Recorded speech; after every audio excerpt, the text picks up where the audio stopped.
আলহামদুলিল্লাহি রাব্বিল আলামিন ওয়াসসালাতু ওয়াসসালামু আলা সাইয়্যিদিল মুরসালিন ওয়া আলা আলিহি ওয়া সাহবিহি আজমাইন ওয়া বা'দ। সম্মানিত দিনী ভাই ও বোনেরা, আসসালামু আলাইকুম ওয়া রাহমাতুল্লাহি ওয়া বারাকাতুহু। আমরা আজ আপনাদের উদ্দেশ্যে ইসলামের একটি গুরুত্বপূর্ণ বিধান, ইসলামের তৃতীয় রুকন বা স্তম্ভ যাকাত নিয়ে সংক্ষিপ্ত আলোচনা করব ইনশাআল্লাহ। আল্লাহু ওয়ালিয়ুত তৌফিক। যাকাত বিষয়ে আমরা আপনাদের সামনে কয়েকটি পয়েন্টে আলোচনা করব। প্রথম পয়েন্টটি হচ্ছে যাকাতের পরিচয়। ইসলামের পরিভাষাগুলোর মধ্যে একটি গুরুত্বপূর্ণ পরিভাষা বা শব্দ হচ্ছে সদাকা, দান বা অনুদান। এই সদাকা বা দান ফরজও হতে পারে, আবার নফলও হতে পারে। ফরজ সদাকা যেটা, সেটাকেই আল্লাহ তাআলা যাকাত হিসেবে সাব্যস্ত করেছেন। আল্লাহ তাআলা বলছেন, খুয মিন আমওয়ালিহিম সাদাকাতান তুতাহহিরহুম ওয়া তুযাক্কিহিম বিহা। এইখানে যে সদাকা শব্দটি আছে, এটাই মূলত যাকাত। যাকাত শব্দের শাব্দিক অর্থ হচ্ছে আন্নামা ওয়া জিয়াদা, তথা বৃদ্ধি করা। বৃদ্ধি করা মানে হচ্ছে যিনি যাকাত গ্রহীতা তার সম্পদও বৃদ্ধি হবে, আবার যিনি যাকাত দিবেন দাতা আল্লাহ তাআলার পক্ষ থেকে বরকতে তার সম্পদও যাকাত দেওয়ার কারণে বৃদ্ধি পাবে। আরেকটি হচ্ছে যাকাতের অর্থ আত-তাতহীর ওয়া তাজকিয়া, পবিত্র করা বা পরিশুদ্ধ করা। যাকাত দেওয়ার মাধ্যমে যাকাত দাতার সম্পদ পরিশুদ্ধ হয়। আল্লাহ তাআলা বলছেন, খুয মিন আমওয়ালিহিম সাদাকাতান তুতাহহিরহুম ওয়া তুযাক্কিহিম বিহা। হে রাসূল, আপনি তাদের সম্পদ থেকে সদাকা গ্রহণ করুন, যাকাত গ্রহণ করুন, আর এর মাধ্যমে তাদেরকে আপনি পরিশুদ্ধ করুন। আবার যাকাত গ্রহণের মাধ্যমে যাকাত দাতার নফস, মনও পবিত্র হতে পারে, কৃপণতা থেকে তার মন পবিত্র হতে পারে। বিশেষজ্ঞরা বলছেন, আয-যাকাতু হিয়া হিসসাতুম মিনাল মাল ইয়াজিবু দাফউহু লিল মুস্তাহিক্কিন। যাকাত হচ্ছে সম্পদের একটি অংশ যা হকদারদেরকে, অধিকারীদেরকে বা প্রাপকদেরকে প্রদান করা হয়। সম্মানিত দর্শক ও শ্রোতা, এরপরে আমরা আলোচনা করব যাকাতের আবশ্যকতা নিয়ে। আমরা শুরুতেই বলেছি যাকাত ইসলামের তৃতীয় রুকন। হাদিসে জিবরিলের মধ্যে নবী সাল্লাল্লাহু আলাইহি ওয়াসাল্লামকে যখন জিবরিল আমিন প্রশ্ন করেছেন, আখবিরনি আনিল ইসলাম, তখন নবী সাল্লাল্লাহু আলাইহি ওয়াসাল্লাম উত্তর দিয়েছেন, আল ইসলামু আন তাশহাদা আল্লা ইলাহা ইল্লাল্লাহ ওয়া আন্না মুহাম্মাদুর রাসূলুল্লাহ ওয়া তুকিমাস সালাহ ওয়া তু'তিয়াজ যাকাত ওয়া তাসুমা রমাদান ওয়া তাহুজ্জাল বাইতা ইন ইসতাতা'তা ইলাইহি সাবিলা। এখানে ইসলামের পরিচয় দিতে গিয়ে ৩ নম্বরে নবী সাল্লাল্লাহু আলাইহি ওয়াসাল্লাম বলেছেন যে তুমি যাকাত প্রদান করবে। আর আব্দুল্লাহ ইবনে ওমর বর্ণিত বিখ্যাত হাদিস যেটা আমরা জানি, বুনিয়াল ইসলামু আলা খামসিন শাহাদাতি আল্লা ইলাহা ইল্লাল্লাহ ওয়া আন্না মুহাম্মাদুর রাসূলুল্লাহ ওয়া ইকামিস সালাহ ওয়া ইতাইজ যাকাত ওয়া সাওম রমাদান ওয়াল হজ। এই হাদিসের মধ্যেও আমরা দেখি যে রাসূল সাল্লাল্লাহু আলাইহি ওয়াসাল্লাম ইসলামের পরিচয় দিতে গিয়ে ইসলামের রুকনগুলো বর্ণনা করেছেন। প্রথমে বলেছেন শাহাদাত, দ্বিতীয়ত ইকামাতুস সালাহ, ৩ নম্বরে আল্লাহ রাসূল সাল্লাল্লাহু আলাইহি ওয়াসাল্লাম বলেছেন ইতাউজ যাকাত, যাকাত প্রদান করা। আর এটি ইসলামের একটি ফরজ বিধান। আল্লাহ তাআলা বলছেন, ওয়া আতু হাক্কাহু ইয়াওমা হাসাদিহি, আর তোমরা ফসল কাটার দিনেই তার হক বা যাকাত আদায় করে দাও। আবার আল্লাহ তাআলা বলছেন, খুয মিন আমওয়ালিহিম সাদাকাতান। আবার আল্লাহ তাআলা বলছেন, ওয়া আকিমুস সালাতা ওয়া আতুজ যাকাত। এভাবে কোরআনে অসংখ্য আয়াত আছে যা দ্বারায় যাকাতের আবশ্যকতা বা যাকাত ফরজ এটা বোঝা যায়। নবী সাল্লাল্লাহু আলাইহি ওয়াসাল্লাম যখন মুআজ ইবনে জাবালকে ইয়ামান পাঠাচ্ছিলেন তাদের মুআল্লিম হিসাবে, দাঈ হিসাবে, তখন নবী সাল্লাল্লাহু আলাইহি ওয়াসাল্লাম মুআজ ইবনে জাবালকে বলছেন, ইন্নাকা সাতাতি কওমান আহলা কিতাবিন। হে মুআজ, তুমি আহলে কিতাব সম্প্রদায়ের নিকট যাচ্ছ। ফাইযা জিতাহুম ফাদউহুম ইলা আন ইয়াশহাদু আল্লা ইলাহা ইল্লাল্লাহ ওয়া আন্না মুহাম্মাদুর রাসূলুল্লাহ। প্রথমত তুমি তাদেরকে শাহাদাতাইনের দিকে ডাকবে।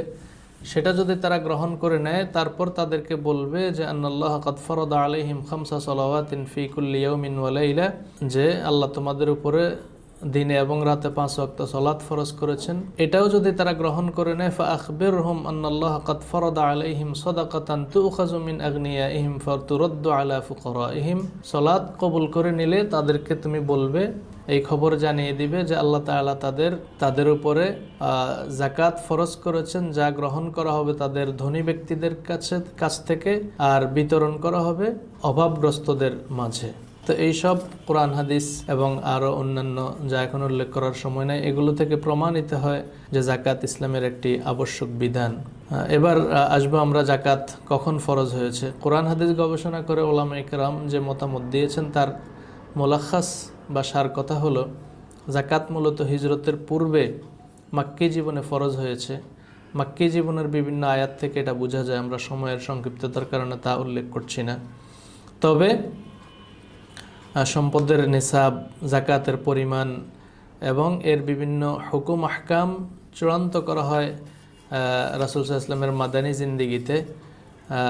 সেই কারণে ওলামা ইকরাম বলেন যে আলাল ইতলাক জাকাত ফরজ হয়েছে মদিনায় দ্বিতীয় হিজরিতে।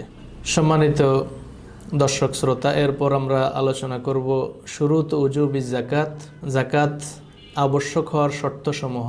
প্রথম শর্ত হচ্ছে আল হুররিয়া, স্বাধীনতা। সুতরাং দাসের উপরে জাকাত ফরজ নয়। দ্বিতীয়ত আল ইসলাম, মুসলিমের উপরে জাকাত ফরজ, অমুসলিমের উপর জাকাত ফরজ নয়। 3 নম্বর হচ্ছে আল বুলুগ ওয়াল আকল, যিনি জাকাত দিবেন তিনি বালেগ হবেন এবং আকেল হবেন, বুদ্ধি সম্পন্ন, জ্ঞান সম্পন্ন হবেন। এটা বলেছেন ইমাম আবু হানিফা রাহিমাহুল্লাহ। তবে জমহুর উলামায়ে কেরামের মতে মজনুন এবং নাবালেগের উপর, পাগল এবং নাবালেগের উপরও জাকাত ফরজ হবে যদি মজনুন এবং নাবালেগ সাহিবুন নিসাব হয়। আর এটা হচ্ছে এই কারণে যে মাসলাহাতান লিল ফকির, যাতে অভাবগ্রস্তদের উপকার হয়। এরপরে আমরা আলোচনা করব যেসব সম্পদের উপরে জাকাত ফরজ হয়। এগুলো হচ্ছে স্বর্ণ, রৌপ্য, নগদ টাকা, ব্যবসায়িক পণ্য, কৃষি পণ্য বা উৎপাদিত ফল ফসল, খনিজ সম্পদ, চারণভূমিতে চরে এমন গৃহপালিত পশু। এবার আমরা আলোচনা করব যে বুলুগুন নিসাব বা নিসাবুল মাল, এই সম্পদগুলো কি পরিমাণ থাকলে জাকাত দিতে হবে। যেমন স্বর্ণের ক্ষেত্রে 20 দিনারান মিনাজ যাহাব, 20 দিনার স্বর্ণ যদি থাকে, 20 দিনার হচ্ছে 85 গ্রাম বা 7.5 ভরি স্বর্ণ। আর রূপার ক্ষেত্রে হচ্ছে 100 দিরহাম লিল ফিদ্দা, রূপা যদি 200 দিরহাম থাকে, যেটা ভরির হিসাবে 52.5 ভরি, এই পরিমাণ থাকলে জাকাত দিতে হবে। তারপরে ফল এবং ফসলের ক্ষেত্রে খামসাতু আউসুকিন লিল হুবুবি ওয়াস সিমার, 5 ওয়াসাক, 5 ওয়াসাকের পরিমাণ হচ্ছে 653 কেজি। আমরা যদি মনের হিসাব করি যে 40 কেজিতে যে 1 মন হয়, সেই মনের হিসাব করলে 16 মন হয়ে থাকে। এখন কি পরিমাণ জাকাত দিতে হবে? আলী রাদিয়াল্লাহু আনহু থেকে একটি হাদিস বর্ণিত, তিনি বলছেন, রাসূল সাল্লাল্লাহু আলাইহি ওয়াসাল্লাম বলছেন, ইযা কানাত লাকা 100 দিরহামিন ওয়া হালা আলাইহা আল হাউল ফাফিহা 5 দারাহিম, তোমার কাছে যদি 200 দিরহাম রূপা থাকে তাহলে সেখানে 5 দিরহাম জাকাত দিতে হবে। এর মানে হচ্ছে শতকরা হিসাব করলে এটা আড়াই ভাগ হয়, শতকরা আড়াই ভাগ। অনুরূপভাবে স্বর্ণের ক্ষেত্রেও শতকরা আড়াই ভাগ হিসাব করে জাকাত দিতে হবে। এগুলোরও দলিল আছে, আমি সময় সংক্ষিপ্ততার কারণে উল্লেখ করছি না। অনুরূপভাবে নগদ অর্থ, ব্যবসায়িক পণ্য, এগুলো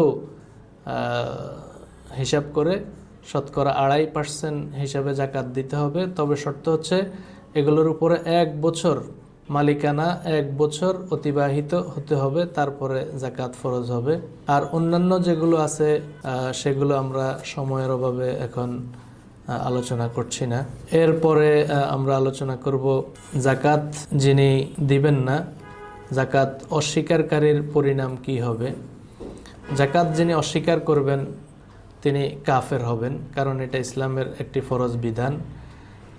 জাকাত না দেয়া আর অস্বীকার করা দুইটা এক জিনিস না। অস্বীকার করলে তিনি কুফরি করবেন।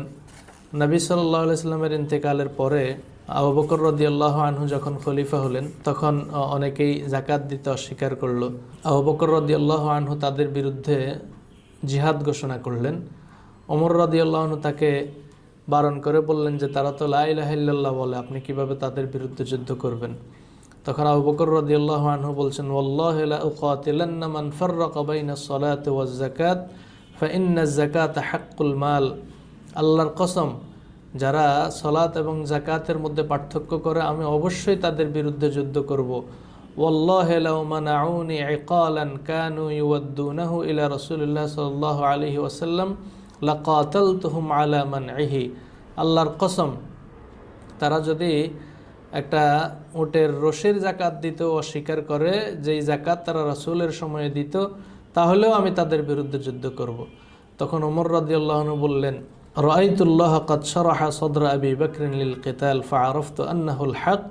আমি এটা বুঝলাম যে আল্লাহ তাআলা কিতালের জন্য আবু বকরের হৃদয়কে প্রশস্ত করে দিয়েছেন, তাকে ব্যাপারটা বুঝিয়ে দিয়েছেন, এবং আমিও বুঝলাম যে তিনি হকের উপরে আছেন। সম্মানিত দর্শক শ্রোতা, এরপর আমরা আলোচনা করব জাকাত আদায় না করার পরিণাম। যিনি জাকাতকে স্বীকার করেন যে এটা ইসলামের রকন, দিতে হবে, কিন্তু নিজে দেন না, তার কি পরিণাম হবে। তিনি ইসলামের একটি গুরুত্বপূর্ণ বিধান, ইবাদত, ফরজ বিধানকে লঙ্ঘন করার কারণে তিনি কবিরা গুনাহ করলেন, এবং তার ব্যাপারে আল্লাহ তাআলা শাস্তি হিসেবে বলছেন, ওয়াল্লাযীনা ইয়াকনিজুনা আয-যাহাবা ওয়াল ফিদ্দা ওয়া লা ইউনফিকুনাহা ফী সাবিলিল্লাহি ফাবাশশিরহুম বিআযাবিন আলীম। যারা স্বর্ণ রূপা জমা করে, সম্পদ জমা করে, এবং সেটা আল্লাহর রাস্তায় খরচ করে না বা যাকাত দেয় না, হে রাসূল আপনি তাদেরকে যন্ত্রণাদায়ক শাস্তির সুসংবাদ দিন। ইয়াউমা ইউহমা আলাইহা ফী নারি জাহান্নাম ফাতুকওয়া বিহা জিবাহুহুম ওয়া জুনুবুহুম ওয়া যুহুরুহুম হাযা মা কানাসতুম লিআনফুসিকুম ফাযুকু মা কুনতুম তাকনিজুন।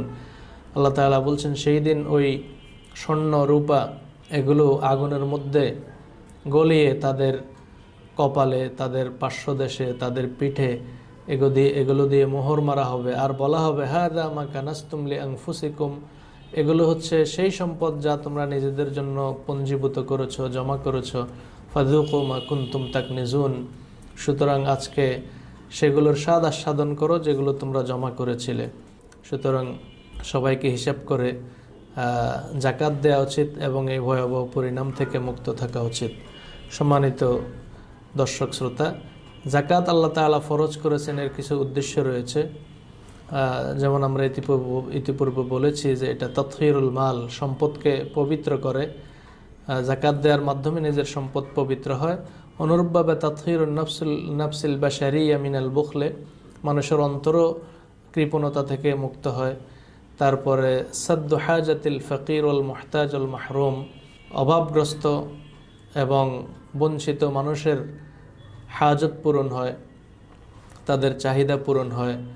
তারপরে উম্মার সার্বিক কল্যাণ সাধন হয়, সমাজে ভ্রাতৃত্ব, সম্প্রীতি, সৌহার্দ্য প্রতিষ্ঠিত হয়। জাকাত প্রদান করলে এর যে সুপরিণাম, এর যে ফলাফল, এইটা আমরা দেখতে পাই সাহাবায়ে কেরামের যুগে, তৎপরবর্তী খোলাফায়ে রাশিদিনের যুগে। হযরত ওমর ইবনে আব্দুল আজিজ রাহিমাহুল্লাহ, তিনি যখন খলিফা ছিলেন, তাকে ইসলামের পঞ্চম খলিফা বলা হয়, তার সময়ে আফ্রিকা থেকে গভর্নর ইয়াহইয়া ইবনে সাঈদ তাকে লিখেছেন, বাহাসনা আন ফাকিরিন মুসলিমিন নুতিহি যাকা ফালাম নাজিদ, যে আমরা একজন মুসলিম ফকির খুঁজলাম যাকে জাকাত দিব, কিন্তু পাই নাই। ওয়া বাহাসনা আন ফাকিরিন মিন আহলি জিম্মাহ ফালাম নাজিদ, অতঃপর আমরা আহলুল জিম্মা থেকে, আমাদের অমুসলিম নাগরিকদের থেকে আমরা খুঁজলাম অভাবগ্রস্ত ব্যক্তি যাকে আমরা জাকাত দিব, কিন্তু জাকাত দেওয়ার জন্য আমরা কাউকে খুঁজে পাই নাই। তখন খলিফা তাকে চিঠি লিখলেন, ইশতারি বিহা রিকাবান ফাআতিকহা, জাকাতের এই সম্পদ দিয়ে দাস কিনে মুক্ত করে দাও। সম্মানিত দর্শক শ্রোতা, ব্যাপক হারে মুসলিম জনগোষ্ঠী জাকাত দিলে এবং ইসলামী রাষ্ট্র বা মুসলিম রাষ্ট্রের পক্ষ থেকে সেই জাকাতগুলো যদি পরিকল্পিতভাবে দরিদ্রদের মাঝে, অভাবগ্রস্তদের মাঝে ব্যয় করা হয়, বিতরণ করা হয়, তাইলে সমাজে এইভাবে দারিদ্র্য বিমোচন হয়। আমরাও যদি আমাদের সমাজে এইভাবে জাকাত প্রদান করে থাকি, তাহলে আমাদের বাংলাদেশ থেকেও দারিদ্র্য বিমোচন হবে, মানুষের অভাব দূর হবে। অভাবের কারণে মানুষ বিভিন্ন অন্যায় অপরাধে লিপ্ত হয়, চুরি ডাকাতি চিন্তাইতে লিপ্ত হয়। অভাব যখন দূর হয়ে যাবে, তখন এই সমস্ত অপরাধগুলোও দূর হবে ইনশাআল্লাহ। সম্মানিত মুসলিম ভাই ও বোনেরা, জাকাত গরিবের হক, এটা গরিবের প্রতি অনুদান নয়। আল্লাহ তাআলা বলছেন, ওফি আমওয়ালিহিম হাক্কুম মা'লুম লিসসাইলি ওয়াল মাহরুম, ধনীদের সম্পদে বঞ্চিত এবং ভিক্ষুকদের জন্য, প্রার্থনাকারীদের জন্য সুনির্ধারিত হক রয়েছে। এটা হক, এটা অনুদান নয়। সুতরাং আসুন আমরা এই হক আদায় করে দেওয়ার জন্য চেষ্টা করি। যাদের উপর জাকাত ফরজ হয়েছে আমরা হিসাব করে জাকাত দেই। আল্লাহ তাআলা আমাদেরকে তৌফিক দান করুন, আমিন। আসসালামু আলাইকুম ওয়া রাহমাতুল্লাহি ওয়া বারাকাতুহু।